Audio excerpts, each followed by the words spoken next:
بسم اللہ الرحمن الرحیم۔ السلام علیکم دوستو، آج ہم شداد کی جنت کا واقعہ سنیں گے۔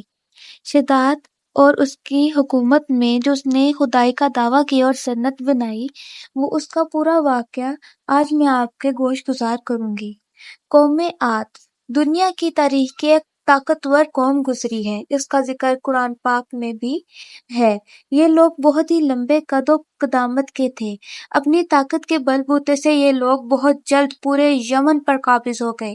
ان پر کئی بادشاہوں نے حکومت کی، مگر دو بادشاہ ایسے آئے جن کی حکومت عظیم اور جاہ و جلال والی تھی۔ ان میں سے ایک کا نام شدید اور دوسرے کا شداد تھا۔ شداد وہی ہے جس کے بارے میں آج ہم جانیں گے۔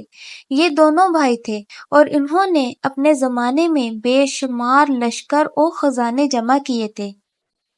یہ دونوں بھائی ارم بن سام بن نوح کی اولاد میں سے تھے، مطلب یہ حضرت نوح کی آل و اولاد میں سے تھے۔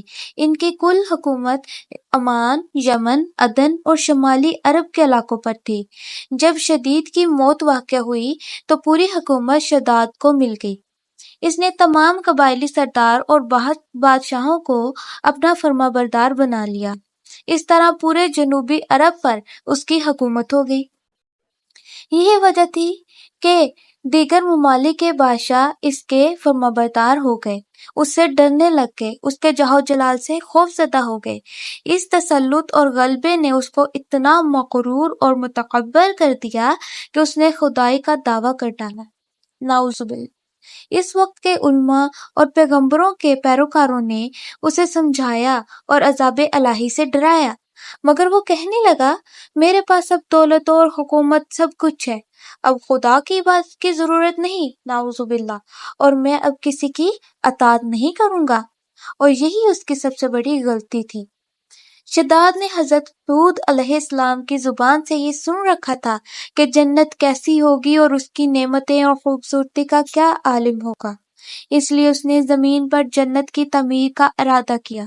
وہ کہتا تھا، مجھے اس جنت کی ضرورت نہیں ہے جو خدا نے بنائی ہے، میں اپنے لیے جنت خود بنا سکتا ہوں۔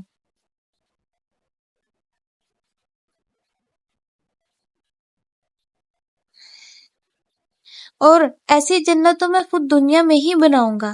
لہٰذا اس نے 100 معتبر افراد کو جمع کیا اور ہر ایک کو 1000 آدمیوں پر مقرر کیا اور پوری دنیا کے ماہرین کو عدن آنے کی دعوت دی۔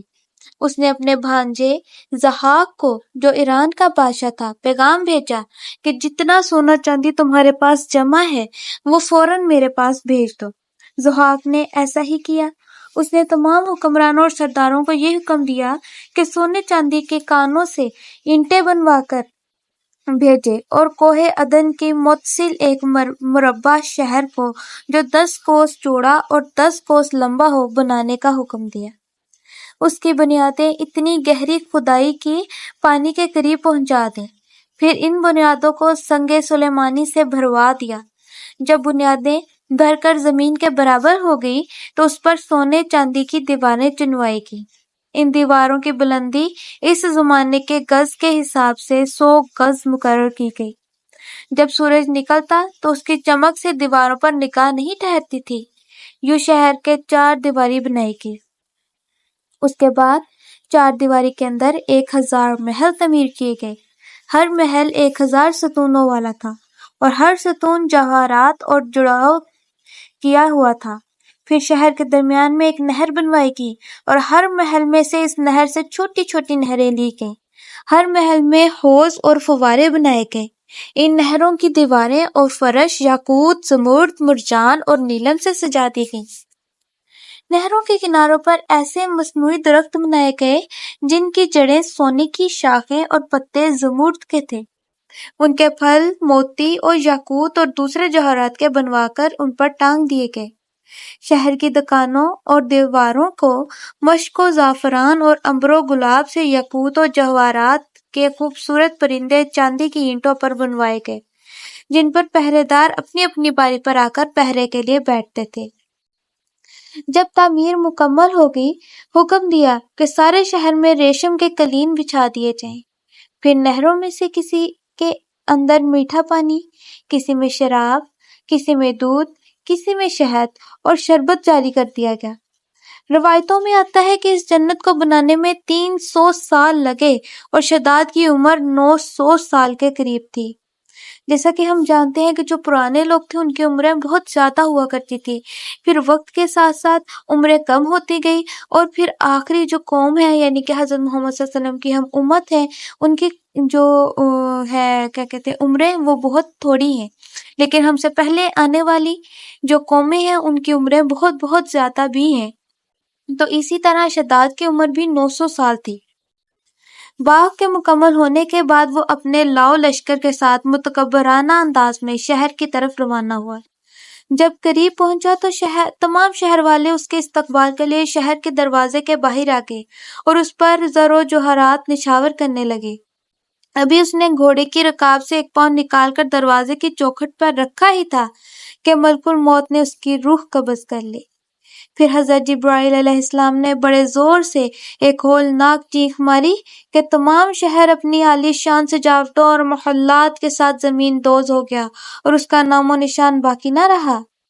بے شک اللہ ہر چیز پر قادر ہے، اللہ جو چاہے وہ کر سکتا ہے، اللہ کے کن کے علاوہ کچھ نہیں ہوتا۔ اس دنیا میں ایک پتا بھی اس کے کن کے کہے بغیر ہل نہیں سکتا۔ تو پھر شداد نے کیا سمجھا تھا کہ وہ دنیا میں وہ خدا سے بڑا ہو گیا ہے؟ نعوذ باللہ۔ اللہ ہر کسی کو دے کر آزماتا ہے، کسی سے لے کر آزماتا ہے، کسی کو امیر بنا کے آزماتا ہے، کسی کو غریب بنا کے آزماتا ہے۔ ہمیں جس بھی حالات میں ہم ہوں بس اللہ کا شکر ادا کرنا چاہیے۔ خود کو کسی سے بھی اونچا بدتر نہیں سمجھنا چاہیے، نہ ہی اپنے دوستوں سے، نہ ہی اپنے رشتہ داروں سے خود کو اونچا مت سمجھو۔ آپ کے پاس آج جو کچھ بھی ہے وہ اللہ کا دیا ہوا ہے، اور اللہ جب چاہے اپنی دی چیزوں کو واپس لے سکتا ہے۔ علماء و مورخین نے کتابوں میں لکھا ہے کہ بادشاہ اور اس کے لشکر کے ہلاک ہو جانے کے بعد وہ شہر بھی لوگوں کی نگاہوں سے اوجھل کر دیا گیا، اور اس میں بھی کوئی بہتری ہے۔ تو دوستو، آپ کو یہ کہانی پسند آئی ہو، یہ کہانی نہیں اس کو واقعہ کہہ سکتے ہیں، ایک سچا واقعہ، ایک اسلامک واقعہ، آپ کو یہ پسند آیا ہو، آپ کے نالج میں اضافہ ہوا ہو، تو ہمارے چینل کو لائک، شیئر، سبسکرائب لازمی کریں اور بیل آئیکن کو ضرور دبائیں تاکہ آپ کو نئی سے نئی اپڈیٹ ملتی رہے۔ ہم ایسے ہی آپ کے ساتھ نئی سے نئی کہانیاں شیئر کرتے رہیں گے تاکہ آپ کے نالج میں اضافہ ہو، اور آپ کی سپورٹ کی ہمیں واقعی بہت ضرورت ہے۔ آپ اگر ہمیں سپورٹ کریں گے تو ہمیں بہت اچھا لگے گا، لیکن اگر آپ لوگ ایسے ہی ہماری کہانیاں سننا چاہتے تو آپ کی مرضی، آپ ایسے بھی سن سکتے ہیں، ضروری نہیں کہ آپ نے ضرور ہی سبسکرائب کرنا ہے پھر سننا ہے، لیکن اگر آپ سبسکرائب کریں گے تو اس میں ہماری بھی بہتری ہے۔ شکریہ۔